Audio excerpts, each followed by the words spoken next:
बहुराष्ट्रीय कंपनियां, इस पर टिप्पणी। आइए जानते हैं बहुराष्ट्रीय कंपनियों के बारे में। बहुराष्ट्रीय कंपनियों से आशय ऐसी कंपनियों से है जिनका कार्य क्षेत्र का विस्तार एक से ज्यादा देशों में होता है, जिनकी उत्पादन एवं सेवा सुविधाएं उस देश से बाहर होती है। ये कंपनियां ऐसी होती है जिनका प्रधान कार्यालय एक देश में स्थित होता है, लेकिन इनकी जो व्यापार होते हैं उस देश से आरंभ होकर जिस देश पर उसका कार्यालय उस देश से आरंभ होकर बाहर तक फैला होता है। इसके लिए निम्न बातें जरूरी होती है। एक से ज्यादा देशों में उनकी सेवाएं प्रदान करती हो बहुराष्ट्रीय कंपनियां। उन देशों में अनुसंधान, विकास एवं निर्माण का कार्य करती हो। अनुसंधान, इन्वेस्टिगेशन, विकास एंड निर्माण,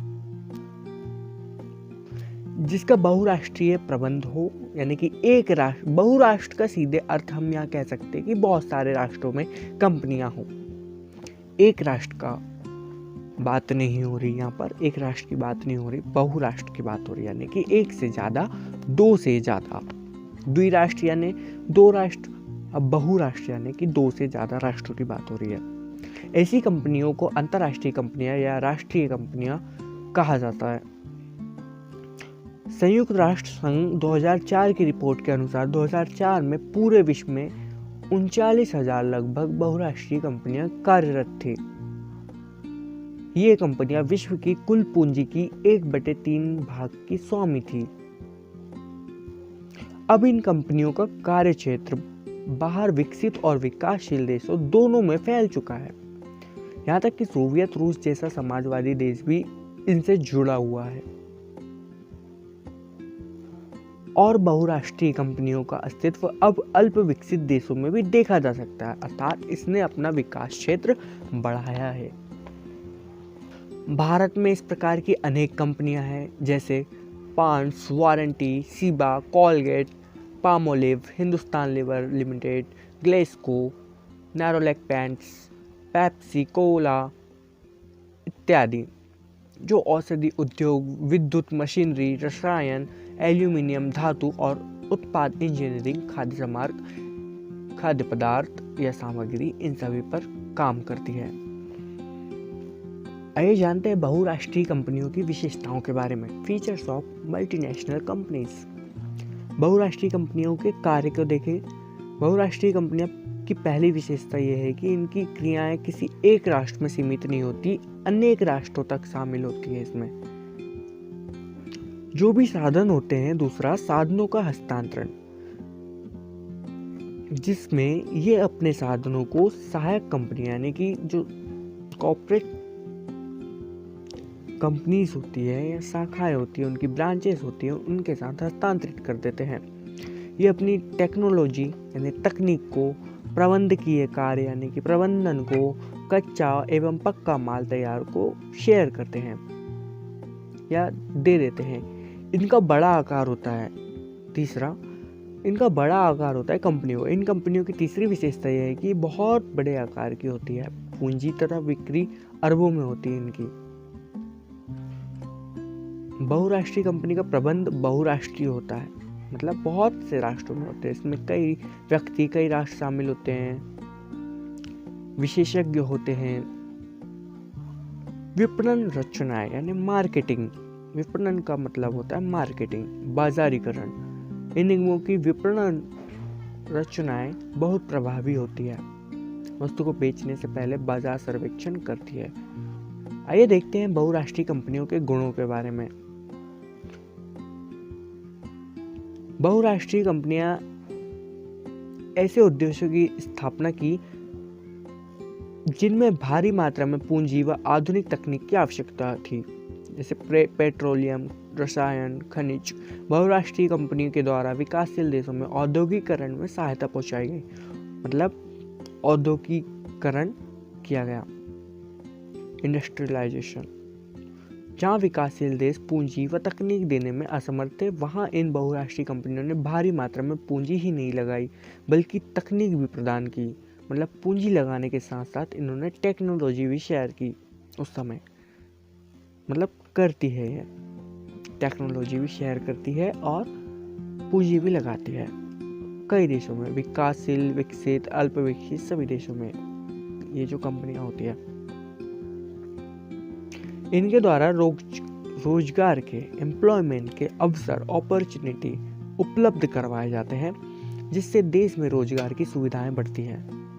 बहुराष्ट्रीय कंपनियां जो एक से अन्य देशों में भी शामिल होती है। इनका कार्यालय जो होता है, प्रधान कार्यालय किसी एक देश में होता है और वहां से शुरू होकर अन्य देशों में वो अपने व्यापार करती है, कमर्शियल ट्रेड करती है। विकसित देशों में जन्मी बहुराष्ट्रीय कंपनी के कार्य क्षेत्र देशों के अपेक्षाकृत ज्यादा बड़े होते हैं। अब जैसे किसी एक देश, अमेरिका विकसित देश है, वहां पर एक कंपनी है तो उसके जो कार्य क्षेत्र देश होंगे उससे ज्यादा वो अमेरिका में होगी तेजी उसकी। बहुराष्ट्रीय कंपनियों के लाभ देखें तो इसमें शोध एवं विकास होता है, खोज और डेवलपमेंट। इसमें टेक्नोलॉजी की खोज होती है, विकास किया जाता है, कई चीजों की जानकारी शेयरिंग होती है ना। विदेशी पूंजी और टेक्नोलॉजी की आपूर्ति होती है, वही विदेशी आय प्राप्त होती है, एक दूसरे से शेयर करेंगे, बाजार मार्केटिंग करेंगे तो एक दूसरे से लेन देन होता है। टेक्नोलॉजी की साझाकरण होगा, है ना, एक दूसरे को शेयर करेंगे।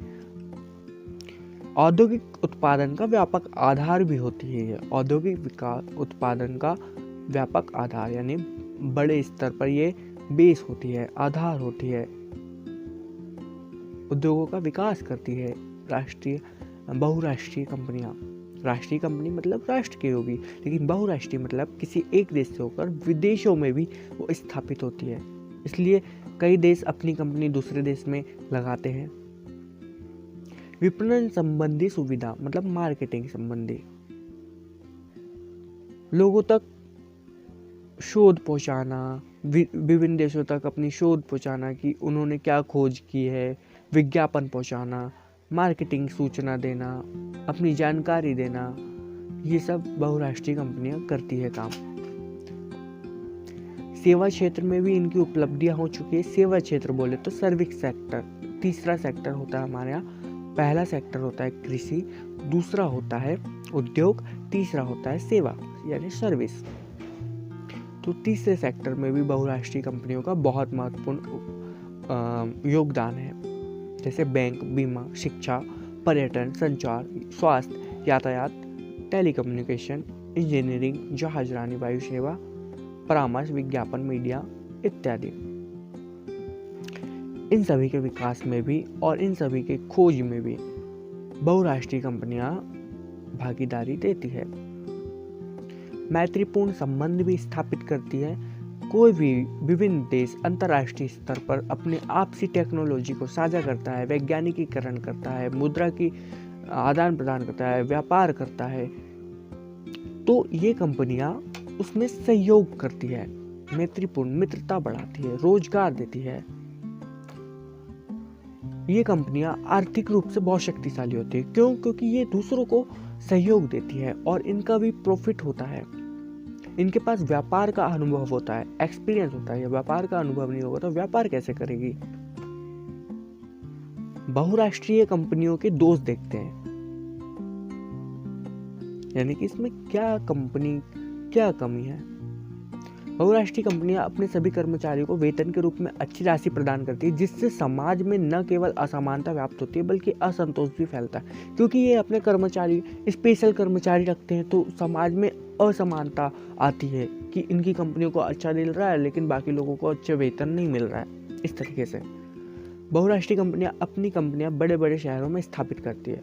यहाँ पर हर प्रकार की सुविधाएं उपलब्ध रहती है, जिससे क्षेत्रीय असमानता भी बढ़ती है कि तुमने उस जगह पर, वहाँ पर विकास अच्छे बड़े बड़े जगह पर तुमने कंपनी स्थापित कर दी, लेकिन जहाँ पर करना था वहाँ नहीं किए। इस तरीके से असमानता आती है।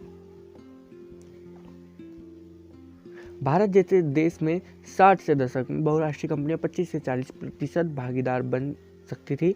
उनको बहुमत से विशेषाधिकार थे, वे अत्यधिक लाभान्वित हो सकती थी।